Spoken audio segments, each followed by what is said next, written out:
Oi, tudo bem? Começa agora o Agro com Elas. Um conteúdo que te conecta ao universo do agronegócio com histórias de grandes mulheres que atuam e se destacam no setor. E hoje estamos recebendo aqui a maravilhosa Maristela Morizo, advogada. Eu quero te agradecer muito por ter aceitado esse convite e estar aqui com a gente hoje.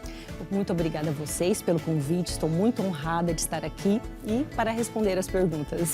Olha, Maristela, eu acredito que esse momento nós temos uma oportunidade de contar a sua história, que eu li um pouquinho através do livro que você participou, que a gente vai falar também sobre o livro, sobre essa decisão aqui no programa, mas é um momento de um exemplo que eu acredito que a partir daí transforma muita gente, né? Eu acredito que as suas decisões, os seus valores que você aprendeu e construiu durante a sua vida é algo que realmente vai fazer a diferença. Então eu te agradeço mais uma vez por estar aqui compartilhando a sua história. Muito obrigada.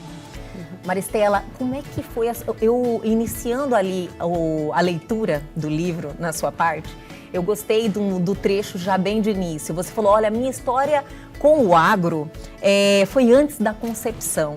Então é uma história que vem de família. Conta um pouquinho pra gente. Então, como eu falei no livro, a minha história no agro, ela vem antes da minha concepção. Por quê? Os meus pais, os meus avós, os meus bisavós, todos são da área do agronegócio. Mas por quê? Eles eram italianos, poloneses, europeus e vieram para o Brasil, fugidos da guerra. Sim. Numa época muito difícil que agora estamos vivendo novamente, né, na Europa. E vieram para cá e foram fazer o quê? Foram para o Rio Grande do Sul, onde o clima era melhor e também onde tinha terras para plantar. E é o que eles sabiam fazer. Então toda a minha história, todos os meus antepassados são do agro. Então por isso que foi antes da minha concepção. Você já nasceu nesse cenário, então eu acredito que a sua experiência, a sua vivência quando criança foi em fazenda. Sim, foi em fazenda. Eu dava mamazinho para bezerrinho. Olha que legal! Ovelhas, tá? Eu tenho fotos até hoje. Fui criada na fazenda, descalço, ajudando a tirar leite. É um privilégio muito grande, né, Maristela? Eu lembro que na fazenda do meu pai, no Rio Grande do Sul, nós tínhamos todas as árvores frutíferas. Nós comíamos figo, nós comíamos caqui no pé. A uva, não precisa nem falar, no parreiral, macieiras. Todas as frutas nós tínhamos, limão de todos os tipos, laranjas. Então era uma coisa muito gostosa na época de se viver. Com certeza. E quando a gente cresce e isso não está mais muito ligado no nosso dia a dia, a gente sente muita falta. Porque eu vim dessa eu acredito forma, que só vivendo isso, quando temos essa experiência, eu no caso, eu fazia visitas, né, em algumas fazendas, de amigos, chácaras, mas vivi essa experiência de pegar uma fruta no pé. Eu acredito que só depois que você viveu essa experiência, entende o que você está falando. Eu sempre conto para o meu marido e para os filhos, qual é a sensação de você pegar uma uva no pé? Não tem preço, o sabor é diferente. Você pode comprar a melhor uva, não é a mesma quando você pega no pé. Com certeza. E essa sua história na fazenda, ficou até quantos anos? Nós mudamos do Rio Grande do Sul para o Mato Grosso, eu tinha 7 anos. Mudamos para Rondonópolis, mas também meu pai comprou fazenda em Rondonópolis e a vida inteira sempre plantou soja. Então nós íamos para a fazenda direto, levávamos as amigas. Eu lembro que na época nós íamos atrás da caminhonete que não tinha nem cabine dupla. Sim. Nós íamos atrás, realmente, sentadas nas cadeiras. Olha que absurdo hoje em dia, gente. Que perigo, né? E nós íamos dessa forma, eu levava as minhas amigas, né? super proibida. Íamos e tomávamos banho de chuva e plantávamos, ajudávamos minha mãe a plantar as plantinhas. Minha mãe sempre gostou muito de rosas, de flores, então nós plantávamos com ela. Acompanhava meu pai também no trator, na colheitadeira. Ah, você participava? Porque você tem irmãos, né, também homens, então que acabam fazendo mais esse papel junto ao pai. Perfeito. Como é que era na sua família? Eu tenho um irmão e mais 2 irmãs, então somos em 3 mulheres e um homem. Então meu irmão ficava realmente com essa parte seu do trabalho. Meio que ficou diretor direcionado mesmo. Ele é o único Direcionado. homem Aham, no meio das aham. mulheres. No meio das mulheres. Então acaba que, né, Sim. sobrou pra mim. Sim, desde muito cedo, aos 17 anos, ele começou a trabalhar com meu pai, né? E nós, então, na cidade, estudando e ele trabalhando, ele não quis fazer faculdade por uma opção de ajudar o meu pai e quis ser realmente fazendeiro, quis plantar. E até hoje o faz. Hoje ele tem 60 anos e ainda o faz. E ainda faz. Hoje os Ele filhos dele realmente já fazem também. Aprendeu tudo lá já, Tudo lá. na experiência Com mesmo. certeza. É uma super faculdade, É, né, Maria super, Estela? melhor Imagina. do que qualquer outra grande faculdade, com certeza. Olha que legal. Então, na sua família, eu acredito que os papéis estavam bem já direcionados, Sim, né? mais direcionados, até por conta desse lado, bastante, no Rio Grande do Sul tem muito isso, sabe? Do homem ficar mais a encargo dessa parte da fazenda. Então, teve muito mais relação com isso. Então, você não fez esses questionamentos, então, em nenhum momento. Por mais que aquilo fazia parte da sua vida, você entendia que era algo assim, que era uma tradição de família, mas você não falava, nossa, não preciso dar continuidade. Exato, a não isso. teve essa pressão. Sim. E até porque eu, quando fui escolher qual profissão que eu gostaria de seguir, eu pensava, eu acho lindo fazenda e o que fazem aqui. Porém, o que eu gosto? E me veio muito claramente, você gosta de ler, de escrever e de falar. Olha só, né? Então, não era bem exatamente ser fazendeira que seria a primeira opção. E na época, eu gostava muito da área médica também. Então, eu acabei optando por fazer nutrição na UFMT aqui em Cuiabá. Então, eu vim de Rondonópolis fazer a faculdade de nutrição. Só que o meu pai, muito sábio, começou a falar para mim, mas você não quer fazer direito em uma faculdade particular? E aí você faz as duas, depois você decide. Então eu comecei a fazer direito no outro ano e aí me apaixonei. Só que eu era apaixonada pelas duas. Então, o que eu fiz? Eu fiz ambas juntas. Então, eu formei em 1994 na UFMT em nutrição e em 96 em direito. Olha que maravilha, que oportunidade, né, que você teve na sua vida de conseguir administrar duas faculdades. E de alguma forma, elas estão ligadas à sua vida. Elas Porque estão. a nutrição tem a conexão ao alimento lá que você viveu a sua vida toda, né, Exatamente. acompanhando todo esse processo. E o direito também, porque estava no seu DNA, né? Gostava de falar, de escrever, de ler, tudo a ver com direito. Eu sempre falo, Elga, que o conhecimento nunca é demais. Qualquer Com área que certeza. você estudar, que você fizer um curso, uma faculdade, um aprofundamento, não vai ser perdido. Você aproveita Então, a aquilo. faculdade de nutrição eu utilizei muito na minha vida pessoal, com meu marido, com os meus filhos, comigo mesmo. Cada vez mais nós escutamos, estamos vendo todos os dias falar Hoje mais ainda. a respeito da nutrição, da Sim. importância para você ter uma vida saudável, não só fisicamente. O alimento que você coloca dentro de você, ele serve tanto para a sua saúde física, mental e até mesmo espiritual. Então, teve muito essa ligação. Mas quando eu passei para o lado realmente da advocacia, o que me restava se não também advogar na área do agronegócio? Porque estaria totalmente ligado, estava totalmente A ligado. princípio, quando você fez a faculdade de Direito e se formou, e logo na sequência você, lógico, você, quando o advogado sai para atuar, ele advoga nas oportunidades que tem, né? Sim. Você vai aprendendo sobre tudo. Mas em que momento você direcionou para o agronegócio? Muito interessante. Quando eu iniciei a advocacia, na verdade, eu pensava em fazer concurso. Aí o meu marido, porque nós Sério? formamos juntos, ele olhou para mim e falou assim, que você não vai nem exercer nutrição, nem fazer concurso, você vai advogar comigo. Nós vamos nos Olha! casar, porque até então nós éramos namorados, nós vamos nos casar e você vai advogar comigo. E eu olhei aquilo ali e falei assim, parece tudo uma profecia. planejado, né? Tudo Tudo planejado planejado. já. Mas claro que eu analisei e verifiquei que era uma coisa interessante, nós ficarmos juntos, a gente se completava, cada um tinha uma forma de agir e pensar que se complementava e não dava atritos. Então a gente começou a advogar. E na época nós começamos a advogar muito na área trabalhista, porque o meu sogro é fiscal do trabalho aposentado. Entendi. Então nós tínhamos muito esse viés da área trabalhista, até porque a minha prova da OAB eu fiz para o direito do trabalho. Então eu comecei a atuar bastante no direito do trabalho e atuo até hoje. Né? Para passar Amo o no direito AD, do né? trabalho. E daí foram surgindo as oportunidades. Então, assim, o direito do agronegócio, ele é muito ligado a várias áreas, porque dentro de uma fazenda você precisa de várias áreas do direito, inclusive a trabalhista, obviamente. Então, a gente foi se especializando nas áreas que agropecuarista precisa, seja o agricultor ou seja o pecuarista precisa. Então, nós temos várias áreas de atuação no escritório. Entendi. Para atender também o cliente do agronegócio. Mas você continua atuando no direito do trabalho? Também. Também continua, porque é um conhecimento que está ali e você acaba também sendo apaixonada, né? Sim, muito. Olha, Maristela, eu acredito que o agronegócio, ele teve, acho que os 2 últimos anos, ele teve uma transformação muito grande, principalmente aqui em nosso país. Ele teve uma explosão, né, em 2022, 2023. Eu acredito que se abriram muitas oportunidades no que se refere ao agronegócio, principalmente no seu setor, que é o de direito. Então, antes falava só de direito agrário, né? E agora não. Agora a gente tem uma outra visão totalmente diferente do setor. Podemos falar um pouquinho dessa transformação e o que mudou para você, já que você atua tantos anos no setor? Sim. Podemos? Sim. Podemos falar sobre Podemos. isso? Vou pedir para você segurar um pouquinho. Eu vou chamar o intervalo, mas é bem rapidinho. Nós só estamos começando. Já já voltamos com mais Maristela Morizo.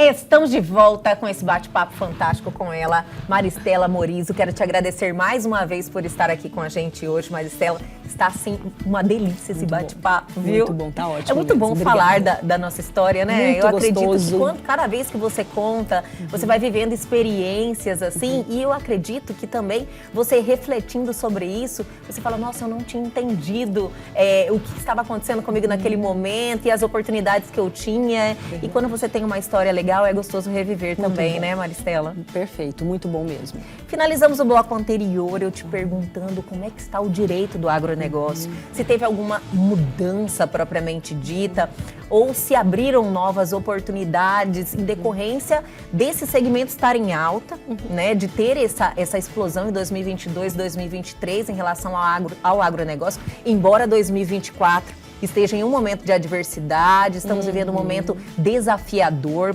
podemos dizer assim, né, Maristela? Mas o direito do agronegócio teve mudanças? Teve alguma transformação nesses últimos anos? Podemos dizer que nos últimos anos o agronegócio ele ficou muito em evidência. Sim. Por conta dessa necessidade que as pessoas começaram a olhar e focar e ver o tanto que é importante o agronegócio para o mundo, não só para o Brasil, para o mundo. Então, ficou muito em evidência. Porém, nos últimos anos, especialmente no último ano para cá, o agronegócio está com dificuldade. Sim. Então, está tendo oportunidades, por exemplo, na área do direito, de recuperação judicial, onde o agricultor que não está conseguindo pagar a sua dívida pode buscar essa forma legal, né, de buscar, de pagar as suas dívidas e não de deixar de pagar, mas sim pagar as suas dívidas através, por exemplo, de recuperação judicial. Ele reequilibra novamente, né? Consegue pagar com uma programação, digamos assim. O recuperação judicial. E o produtor rural, ele não tinha muito essa intimidade, né? Exatamente. Com esses tipos de recursos que existem. Exatamente. E também nos últimos anos, o agropecuarista, ele se voltou muito para a gestão da sua fazenda. Então, todas as áreas do direito, elas podem ajudar o agricultor. Por exemplo, a área trabalhista, nós podemos fazer consultorias preventivas nas fazendas para verificar como que está a questão dos EPIs, se estão Você faz muito esse trabalho? Fazemos trabalho de Eu acho consultoria muito preventiva. Né? Porque eu acredito que esse produtor rural, antes, ele não tinha essa visão. Né? E agora, com toda essa visibilidade no setor, eu acredito que muitos estão buscando se adequar, né? O que aconteceu? Existiram gerações que existiu aquele agricultor do passado, que ele não tinha nem a faculdade, nem conhecimento técnico em gestão. A partir disso, os filhos foram fazendo cursos, foram fazendo faculdade, administração de empresa, direito e tantos outros, agronomia, para então estar ajudando esse pai, esta família. Então, neste momento, a partir de então, começou a se falar em gestão né? Gestão nas fazendas, gestão em todas as áreas, procedimentos, processos, que é o que a gente chama. Então, o agricultor, ele passou de ser agricultor para ser um empresário do agronegócio. E isso fez toda a diferença, mudou da água para o vinho. Digamos, de 20 anos para cá, é outra realidade totalmente diferente. Maristela, eu acredito também nessa questão de tributação também. Eles precisaram entender de tudo que estava acontecendo, porque eu acredito que tem muito a ver com o setor, né? Exportação, importação. Então, nessa área também, eu acredito que teve, assim, um interesse muito grande em se especializar, né? Com certeza. E isso tanto foi da necessidade do agricultor, quanto o advogado, vendo essa necessidade, também ele foi atrás para estar se especializando, para estar atuando na área junto aos seus clientes. E para você, quando você tomou a decisão pelo direito, em um primeiro momento, você só entendeu que você tinha aptidão, mas você conseguir fazer uma conexão com o agronegócio, que faz parte da sua história, do seu DNA, eu acredito que é importante, né? Na realidade, é uma construção. Eu falo que o direito é uma construção e a nossa vida é uma construção. Sim. Nós estamos sempre precisando buscar conhecimentos novos e naquele momento vai surgindo as oportunidades. Então, tudo na vida, e assim foi também na minha, foram surgindo oportunidades e com a oportunidade você já teve o conhecimento anterior, você acaba atuando na prática e aí é maravilhoso, você vai melhorando, você vai se especializando cada vez mais. O seu marido é advogado também? Também. Olha só que interessante. Meu marido e meu filho mais velho. Você tem uma história interessante, inclusive, né? Temos o nosso filho de 27 anos, o Felipe também já está advogando conosco. Olha só que maravilha. Então nós somos um escritório de advocacia familiar. Que maravilha. E isso é mais fácil ou é mais difícil? Para nós foi mais fácil, porque a gente se complementa. Tudo começou com o meu sogro, como eu te falei, ele é fiscal do trabalho aposentado. Sim. Então, nós começamos o escritório com ele. Meu marido também já tinha totalmente no DNA esse lado da advocacia. E eu me apaixonei pela advocacia, nunca mais pensei em sair. Às vezes as pessoas perguntam, mas já pensou em parar? Eu falo, não, de jeito nenhum. E daí nossa paixão foi tão grande que nosso filho mais velho resolveu fazer direito e é advogado há 5 anos, um excepcional advogado. Quando você conversa sobre trabalhar com o marido, geralmente os casais eles não preferem não, né? E eu acredito que vocês desde o início tiveram uma maturidade do casal nesse quesito profissional também e pessoal também, porque você tem que administrar os dois lados. Isso é muito bonito. Inclusive, após eu e meu marido trabalharmos juntos, muitas pessoas ao nosso redor também começaram a trabalhar juntos. Eu falei que o exemplo E o exemplo arrasta. Tudo. A gente aprende isso, realmente, que o exemplo arrasta. E nós temos uma história muito bonita justamente por isso. Primeiro, eu acredito que Deus nos colocou na vida um do outro, porque sabia que nós seríamos esse complemento. E depois, sim, nós tivemos assim a maturidade e a humildade também de reconhecer quais são os pontos fortes dele, quais são os pontos fortes meu, conversarmos e verificarmos quais as atribuições que cada um faria. E foi surgindo meio naturalmente. Depois a gente fez muita consultoria com o Sebrae, já fizemos muitos cursos, somos vencedores de vários prêmios, inclusive MP Brasil. Maristela, nós somos, me conta um pouquinho dessa parte. Nós sempre fomos muito apaixonados pela gestão. Sim. Então nós começamos a fazer consultoria. Que é a dificuldade de muitos empresários, né? Em Porque vários nós, segmentos. na faculdade, você não aprende gerir um escritório de advocacia, não aprende. E nós fomos aprendendo na prática, mas chegou um momento que a gente viu que precisava de algo a mais técnico. Foi aí que nós procuramos o Sebrae. Você vê que é um momento, é uma sensibilidade que você deve ter. E você falou uma palavra que eu achei maravilhosa, humildade. Às vezes você acha que você sabe tudo e não adianta. Às vezes você até busca conhecimento, mas você realmente tem que entender que você tem que estar preparado, porque o mercado, eu sempre falo isso, não aceita mais amadores, né, Maristela?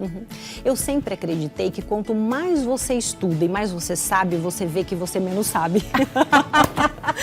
Então, eu adorei. O aprendizado e o conhecimento tem que ser constante. Eu falo que a gente nasce estudando e morre estudando. É o meu lema. É a oportunidade que a vida nos dá, né? Maristela, e toda essa busca de conhecimento refletiu? Refletiu em todas as áreas, porque você, enquanto pessoa, você tem que estar equilibrado. Então existe a parte física, a parte mental, que é o estudo, por exemplo, a parte física com a alimentação, com a ginástica, a parte espiritual, a parte mental. Então você precisa estar em equilíbrio. E como que você faz isso em equilíbrio? É realmente estudando cada área dessas 5 desses pilares. Desses pilares. Eu percebi, lendo a sua história também, logo a gente vai entrar sobre o livro, mas eu percebi que você estrutura muito bem todos esses pilares na sua vida. Você entende que você precisa estar ligado, que tudo esteja funcionando adequadamente, né? Tanto o lado espiritual, quanto o emocional, quanto o mental, quanto os valores, o aprendizado na vida. Como é que você equilibrar tudo isso na sua vida profissional e pessoal? Não é fácil, porque nós sabemos que nós temos muitos papéis, especialmente a mulher. Nós somos mãe, nós somos profissional, nós somos filha, nós somos esposa e nós também somos cristãs. Então nós temos que equilibrar. E como fazer isso se nós temos 24 horas? Eu sempre falo 8 dormindo, 8 trabalhando e as outras 8 dividindo entre essas partes. Então a gente faz questão de realmente seguir a nossa religião, que é católica, nós vamos à missa, nós rezamos, nós buscamos esse lado espiritual e o conhecimento, que é pro mental, e a parte física, ginástica a vida inteira, alimentação balanceada. É verdade. Olha, que diga uma boa nutricionista, não é verdade? Isso aí com certeza faz toda a diferença. E eu acredito que é o básico, né? É o básico. É o básico, a alimentação. Até porque nós não conseguimos fazer tudo perfeito. Sim. Todos nós. Então, ora tá mais desequilibradinho numa área, ora noutra. Então, você tem que estar sempre se avaliando. Sabe? Quando chega à noite, você refletir e falar como que foi meu dia? Ai, foi assim, assim, assim, o que faltou? E aí você vai melhorando. No outro dia você melhora aqui, ali, e você vai levando a vida de uma forma equilibrada. Maristela, você me falou algo que chamou a atenção. Você é uma advogada que atua num segmento que, como a grande maioria, é um segmento que os homens prevaleciam antes. Agora a gente vive um outro momento na advocacia, mas eu acredito que você viveu, principalmente pelos anos que você atua no segmento, você entendia que era um segmento machista. Né? E o agronegócio também né, tem esse traço marcante. Como foi para você? Foi um desafio? É um desafio até hoje. Até Nós hoje? precisamos ser sinceras que até hoje existe isso ainda. Eu vou te dar um pequeno exemplo que já aconteceu inúmeras vezes. O nosso escritório chama-se Morizo Nascimento Advogados. Morizo é o meu sobrenome, Nascimento é do meu marido. E invariavelmente, muitas e muitas vezes, chega convite, chega pessoas querendo falar com o Dr. Luiz Cláudio e o chamam de Dr. Luiz Cláudio Morizo, que é o meu sobrenome. Nada contra, meu marido ama, acha lindo. Sim. Mas por que pensam isso? Porque está em primeiro lugar, Morizo Nascimento. Olha então, são pequenas coisas que você observa. Ele tá ali dentro ele tá de ali, cada um, ele tá dentro.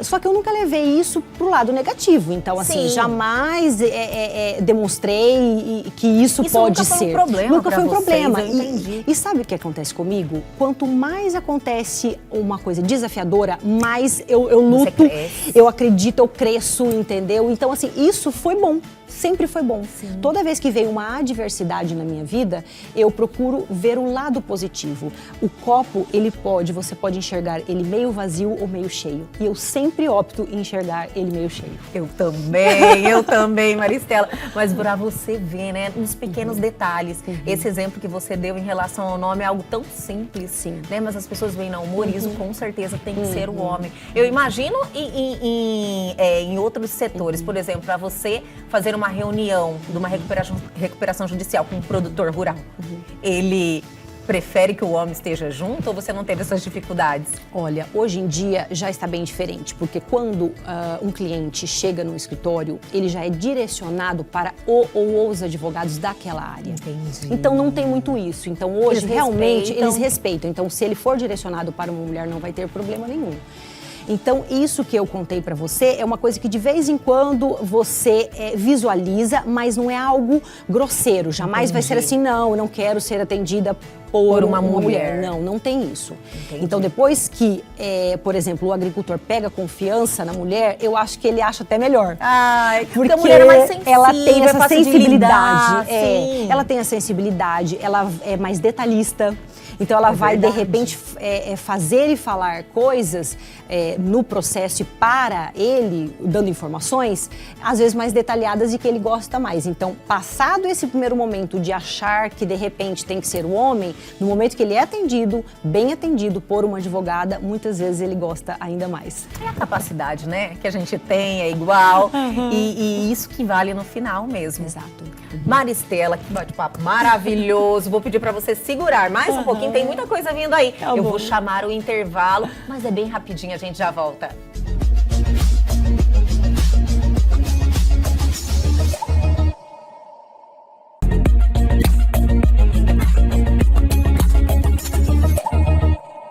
Estamos de volta para mais um bloco com ela, Maristela Morizo, advogada maravilhosa, belíssima. Obrigada. Olha, estou adorando de verdade saber um pouquinho mais da sua história, ter essa oportunidade de aprender com você. Viu? Você tem uma energia muito boa.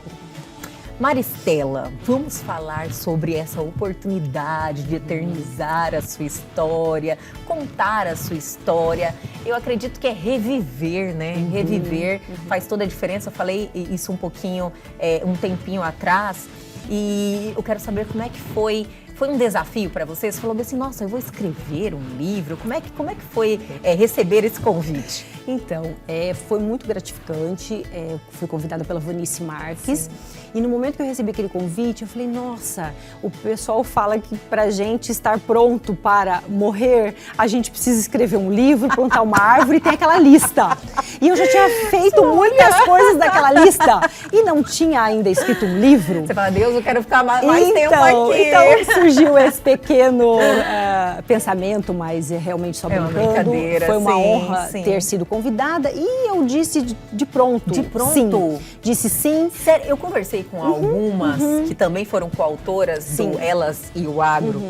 E falaram, no primeiro momento, eu falei, nossa, será que eu vou escrever um livro? E também aquela timidez que não faz parte da sua vida, porque você vive esses enfrentamentos, né? Porque você é uma advogada. Então, para você foi bate-pronto, assim, você falou, não, eu quero. Sabe por que foi? Porque justamente era uma coisa da minha vida, então era muito simples. E como eu sei escrever, falar, então para mim foi muito dia a dia. simples o sim. Agora, o que aconteceu? Depois de dizer o sim, existia um prazo para entrega. Sim. Então, eu teria que escrever. Então, eu tive dificuldade de começar.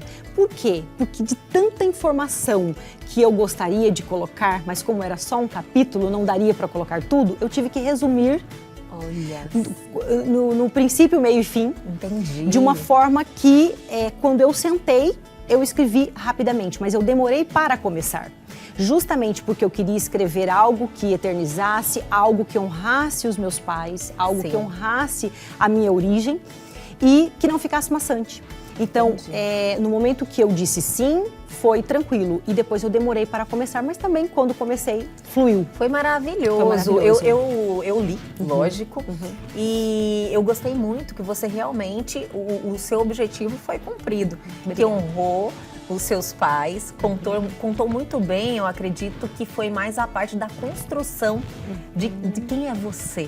Né, os valores que os seus pais passaram para você e que você passa para a sua família hoje, para os seus filhos, né, Maristela? E foi exatamente essa a minha intenção. Eu queria honrar os meus pais, falar dos valores e dessa construção na advocacia. Então eu fiz um paralelo que eu sempre fiz na minha vida e eu coloquei no papel. Um paralelo entre a plantação e a colheita e a advocacia. Porque assim como na plantação você tem que preparar a terra, você tem que plantar, semear a semente, depois você cuida, você tem que rezar para vir o sol e a chuva na medida certa, verdade. depois você tem que colher na hora certa, não pode passar, não pode ser antes. Na advocacia é exatamente a mesma coisa. Enquanto primeiro nós temos que nos preparar na faculdade, no estudo, depois vem o cliente, nós temos que estudar o caso do nosso cliente, daí nós entramos com o processo. Esse processo pode demorar anos, pode ser muito difícil, o direito do nosso cliente pode ser atingido como pode não ser atingido e aí a parte que não atingir terá que recorrer e sofrer. Então nós precisamos de ter muita coragem, muita determinação, muita resiliência, porque Sim. no momento que o direito do seu cliente ainda não foi atingido, você tem que lutar até conseguir, lutar até o fim. E sabemos que a justiça dos homens, ela não é exatamente como a justiça de Deus, que sempre pode tardar, mas não falha. Muitas Sim. vezes a justiça dos homens, ela é falha. E depende de você, Então né, vai nesse depender do advogado, vai depender das provas a serem produzidas, se a parte também pode produzir estas provas, para ao final colhermos, né, que é então a sentença. Só que no processo, ainda é mais longo, porque na plantação existe um tempo certo, que é de plantar e colher. Na advocacia pode demorar anos. Então a gente precisa realmente de muita determinação, muita força, muita fé e resiliência. Com certeza. E isso você aprendeu com os seus pais Eu já ali, tinha né? aprendido com os meus pais e eu pude colocar em prática na minha profissão. Você escreveu um pouquinho a história da sua família lá também, no princípio, que foram anos desafiadores, né? De muita coragem, de muito aprendizado também, mas que valeram a pena, né? E é exatamente isso que eu trago para a minha vida. São 27 anos advogando, 27 anos, eu sou workaholic, eu e meu marido, nós trabalhamos uma vida, mas nós somos muito felizes, porque a gente vive o presente. Enquanto nós estamos trabalhando, nós estamos ali felizes, nós nunca reclamamos da nossa profissão, assim como os meus pais nunca reclamaram. Então eu acho que isso é uma coisa que realmente se aprende. Quando fala que o exemplo arrasta, eu acredito piamente que o exemplo arrasta. E eu tive esse exemplo dos meus pais, o meu marido teve o exemplo dos pais dele e nós colocamos isso num saquinho e acrescentamos, somamos e estamos aí. Muito felizes. Acredito que tudo isso que você passou fez de você quem você é hoje, né? E quando você reviveu tudo isso através dessa oportunidade de escrever, ser coautora do livro, você teve uma percepção diferente em alguns momentos? Aprendeu muita coisa que talvez você tinha olhado de uma maneira diferente? Em primeiro lugar, me trouxe a memória. Ressignificou, eu estava achando a palavra. Essa palavra. Me veio à memória momentos que fazia muito tempo eu não me recordava mais. Momentos da minha infância, momentos com os meus pais, momentos na fazenda. O que aquilo me trazia, o ar que eu respirava, enquanto às vezes na cidade, às vezes dentro de uma sala da advocacia você não tem aquele ar. Então, no momento que eu comecei a escrever, isso veio muito forte. E eu ressignifiquei tudo isso aonde? Na recompensa. Então, assim como você está lá no campo e você respira aquele ar maravilhoso e você tem aquela dádiva de Deus, então na advocacia você tem o quê? Os resultados. Então eu fiz esse link e foi maravilhoso reviver. Maravilhoso. Você é apaixonado na sua profissão, Muito, Maristela? muito. Dá pra ver, descobriu já o seu propósito de vida hoje? O meu propósito de vida é realmente ajudar as pessoas através da advocacia, com certeza. Olha que maravilha. Sua família ainda tem alguma ligação com fazenda? Sim, sim. O meu irmão e os filhos dele dão continuidade. Dão continuidade até hoje. Até hoje. Então ainda a fazenda está ainda na família. Então eu tenho parte, logicamente, na fazenda. Eu sou fazendeira também. Eu apenas não... exatamente. Eu apenas não dirijo os tratores e não estou em cima realmente da colheitadeira dos tratores. Mas estamos aqui por trás, nessa parte da legislação, nessa parte da gestão. Estamos todos juntos. Faz toda a diferença, né? Eu acredito que impulsiona os negócios com certeza para a frente. Eu sempre falo que uma família é muito importante que cada um seja diferente. Isso pode ser numa empresa ou numa família. Porque se tivermos pessoas iguais, duas pessoas iguais, você não precisa de uma. É verdade. Então o interessante é termos pessoas diferentes numa empresa, numa família. Olha que maravilha, seu pai acertou então, né? É verdade. De te convencer naquele momento. Você contou a história mais profundamente para mim, porque era um momento que estava de greve. A UFMT estava de greve. A UFMT estava de greve e tem um ele detalhe te que eu não te contei. Após ele conversar comigo, eu sempre fui muito religiosa, mesmo novinha, eu abri a Bíblia, rezei e abri a Bíblia e caiu em Isaías, onde falava que o direito e a justiça deveriam ser levados em consideração. E eu peguei essa palavra, assumi esta palavra realmente como que ia fazer parte da minha vida o direito e a justiça. Você é muito espiritualizada? Bastante. Bastante. Você, você lidar com esse aprendizado em relação ao mundo no segmento espiritual, você busca diariamente esse aprendizado? Diariamente. Eu sou ministra de Eucaristia, para quem não sabe. Então eu sirvo a igreja dessa forma, né, como ministra, mas também procuro ir à missa todos os domingos e às vezes diariamente. Nesse momento agora, na época de Páscoa, inclusive eu estou indo diariamente à missa. Está sendo maravilhoso. Só quem faz esse tipo de propósito e vê na prática que isso faz a diferença. Você se alimentar do alimento é para a parte física, mas você se alimentar pela palavra de Jesus, pela fé é muito maravilhoso. Você se complementa. E eu acredito que reflete em todos os segmentos da nossa vida, né? Todos os segmentos da nossa vida. Olha que maravilha. Maristela Morizo, obrigada por esse bate-papo. Obrigada mesmo. É por essa conversa leve, com muitos ensinamentos, onde você compartilhou a sua vida com a gente. Obrigada pela confiança de estar aqui. Viu? Sucesso pra você. E olha, eu quero que você volte aqui. Muito obrigada pelo convite. Algum projeto, alguma oportunidade que surgiu na sua vida. Nosso programa está de portas abertas. Gostaria de agradecer a você, a TV, e também estou à disposição para quando vocês precisarem. Adorei esse bate-papo. Ai, que bom. Até Fico mais. feliz. Obrigada. Muito bom te conhecer. E o nosso programa desta semana fica por aqui, mas todo esse conteúdo está disponível em nosso canal no YouTube. Aguardo vocês na próxima semana.